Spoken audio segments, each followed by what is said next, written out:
સમાચાર પ્રાપ્ત થઈ રહ્યા છે વાપી અને વલસાડની વચ્ચે વાહન વ્યવહાર પ્રભાવિત થયો છે। હાઈવે પર ફરી વળ્યા વરસાદી પાણીના કારણે વાહન વ્યવહારને અસર પહોંચી છે। નદીના પાણી હાઈવે ઉપર ફરી વળતા હાઈવે પર વાહન ચાલકો અટવાયા છે। હાઈવેની બંને તરફ પાણી ફરી વળતા વાહન વ્યવહારને અસર પહોંચી છે। નેશનલ હાઈવે પર પાણી ભરાવના કારણે રસ્તો બંધ થવા જઈ રહ્યો છે, કારણ કે ત્યાં જ્યાં જુઓ તો પાણી જ પાણી જોવા મળી રહ્યું છે અને હાઈવે ઉપર નદીની જેમ પાણી વહેતા હોય તેવા દ્રશ્યો સર્જાયા, જેથી વાહન ચાલકોને હાલાકી પડી રહી છે। એક તરફ ભારે વરસાદના કારણે વાહન ચાલકોને વિઝિબિલિટી ઓછી થતા વાહન હંકારવામાં પરેશાની થઈ રહી છે, તો બીજી તરફ અનેક જગ્યાએ ટ્રાફિક જામના દ્રશ્યો પણ સર્જાયા છે। દ્રશ્યો આપ જોઈ શકો છો, એક બાજુ હાઈવે પર પાણી ભરાવના કારણે લોકોને ત્યાંથી પસાર થવામાં હાલાકી પડી રહી છે। અમદાવાદથી મુંબઈ જતા નેશનલ હાઈવે ઉપર પાણી ભરાવાના કારણે વાહન ચાલકો અટવાયા છે। વાહન ચાલકોને પરેશાની થઈ રહી છે વાહન હંકારવામાં।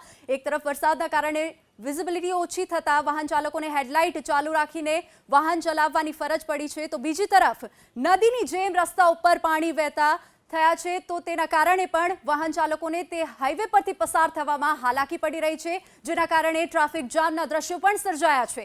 દ્રશ્યો આપ જોઈ શકો છો, એક તરફ મોટા વાહનો ત્યાંથી પસાર થઈ રહ્યા છે, તો બીજી તરફ જે નાના વ્હીકલ્સ છે, જે કાર છે, ટુ વ્હીલર છે, તે લોકોને પણ ત્યાંથી પસાર થવામાં હાલાકી થઈ રહી છે, કારણ કે હાઈવે ઉપર જળભરાવની સ્થિતિ સર્જાઈ છે। વધુ વિગતો સાથે અમારા એડિટર રોનક પટેલ ફોન લાઈન પર જોડાઈ ગયા છે। રોનક, અમદાવાદ થી મુંબઈ જવાના જે નેશનલ હાઈવે ઉપર જળભરાવની સ્થિતિ થઈ છે, શું છે તેને લઈને વિગતો? આ સૌથી વ્યસ્ત હાઈવે છે, એટલું જ નહીં, આ હાઈવે પરનો સૌથી વધુ વ્યસ્ત વિસ્તાર છે।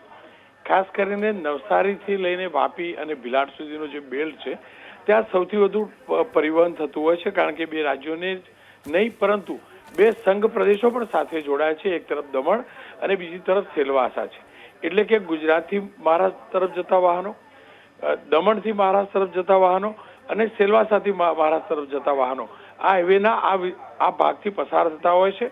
અને કેમ કે દમણગંગા નદી હોય, ઔરંગા નદી હોય કે આજુબાજુના જેટલા પણ નદી નાળા છે, એનું જળસ્તર સતત વધી રહ્યું છે, અને એ જ કારણ છે કે હાઈવેનો જે નીચાણવાળો ભાગ આવે છે, ખાસ કરીને ફ્લાયઓવર બ્રિજ પછીનો જે ભાગ હોય છે, એ ભાગની અંદર ઘૂંટણસમાં અમુક ઠેકાણે પાણી છે, ક્યાંક થોડાક ઓછા પાણી છે, પરંતુ પાણીનો નિકાલ હજુ થઈ રહ્યો નથી, કેમ કે દરિયામાં પણ બીજી તરફ આપણે જોઈએ તો વલસાડની આજુબાજુનો તિથલનો આખો જે દરિયાઈ બેલ્ટ છે, પાણી જે આવતું હોય છે વરસાદી, એ દરિયામાં જતું હોય છે, પરંતુ દરિયામાં ભરતીની શરૂઆત થોડાક સમય પછી થશે, એટલે જે પાણીનો નિકાલ થવો જોઈએ, નિકાલ થતો નથી। એ વાત ચોક્કસ છે કે વાપી અને વલસાડની અંદર છેલ્લા 24 કલાકમાં 10 ઇંચથી લઈ 12-14 ઇંચ સુધીનો વરસાદ ખાબક્યો છે।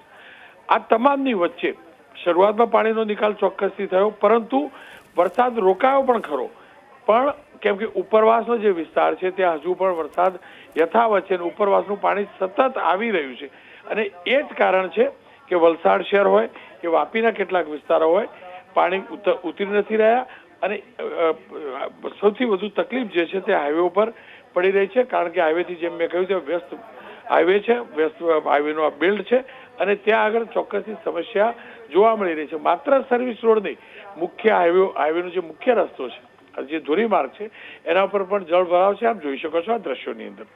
જી રોનક, આભાર સમગ્ર માહિતી બદલ।